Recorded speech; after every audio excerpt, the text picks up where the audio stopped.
Isn't it one of the strangest things about people? You point out a mistake, you give them a fact, and you'd think they'd say, "Oh, thanks." But that's not what happens, is it? Instead, they get defensive, angry even. And sometimes they'll dig in their heels even harder on the very thing you just proved wrong. So let's get into why that is. See, the reason for this reaction is that for most of us, being wrong doesn't feel like a chance to learn something new. No, it feels like a threat. It feels like a personal attack. And the key to understanding this whole thing lies in a fundamental truth about how our brains are actually wired.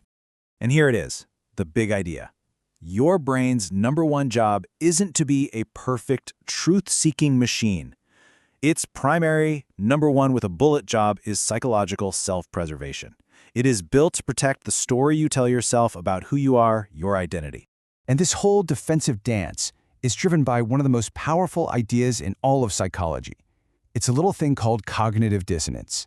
So what is that? Well, in simple terms, cognitive dissonance is that weird, uncomfortable, tense feeling you get when reality clashes with what you believe about yourself. It's like an internal alarm bell that starts screaming when two of your ideas are at war with each other.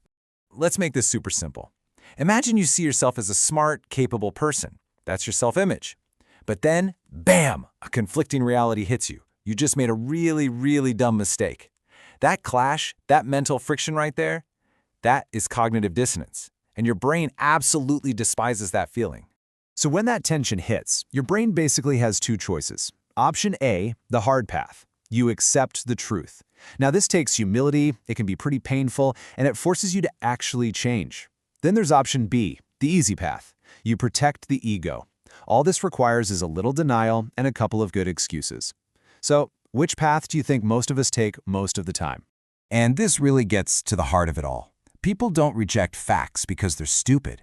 They reject facts because those facts threaten their very identity. It's not about logic, it's about survival.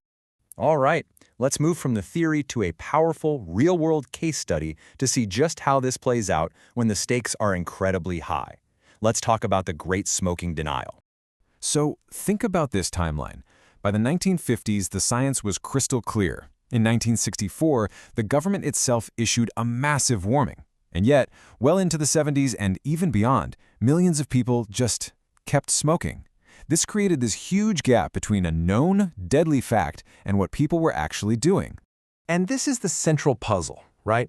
It seems totally irrational. Why on earth would someone look at evidence that could prevent a fatal disease and just ignore it? Well, by now you know the answer: cognitive dissonance.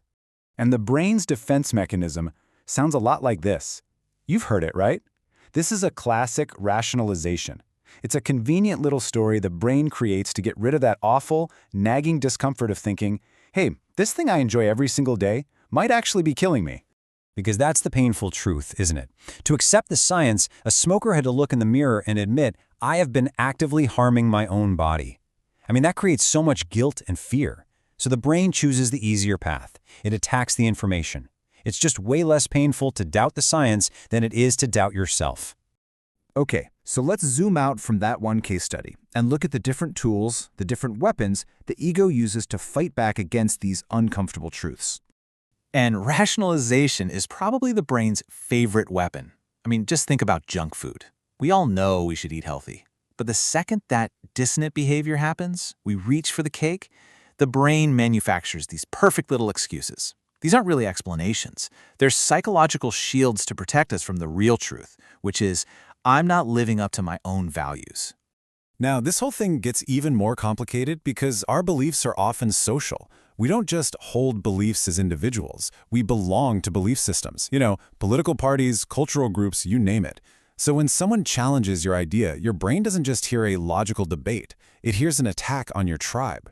And here's a really surprising twist. You might think, well, smarter people must be immune to this. But actually, they can be even worse. And why? Because intelligence is like a superpower for rationalization. A brilliant mind can construct these incredibly complex, logical-sounding fortresses to defend a purely emotional belief. It's not about IQ. It's all about the ego. This can even lead to something called the backfire effect. This is wild. It's when you present someone with clear, undeniable evidence against their belief, and instead of changing their mind, they become even more convinced they were right all along. The evidence triggers such a strong dissonance that their brain just overreacts, protecting the belief even more fiercely than before. Now, here's where this all gets really valuable. It's time to shift the focus inward. Because knowing about this concept isn't just about spotting irrationality in other people. It's about learning to spot it in ourselves. Because let's be real, cognitive dissonance is a universal human trait. I have it, you have it, we all do. The path to getting smarter and having more emotional intelligence isn't about eliminating it. That's impossible. It's about learning to recognize it when it pops up. So here's a simple little test for yourself. The next time a belief you hold is challenged, just notice your gut reaction. Is it curiosity? Or is it a hot flash of anger and defensiveness? If it's anger, that's your signal. That's the alarm bell. Just pause. Resist that immediate urge to argue or make an excuse. And just ask yourself, is this my ego talking or is it my intellect? And this is the ultimate mental flip we can all make. The goal isn't to be right all the time. It's to get it right in the end. Every single time you discover you're wrong about something, it's not a failure. It's an opportunity to upgrade your thinking.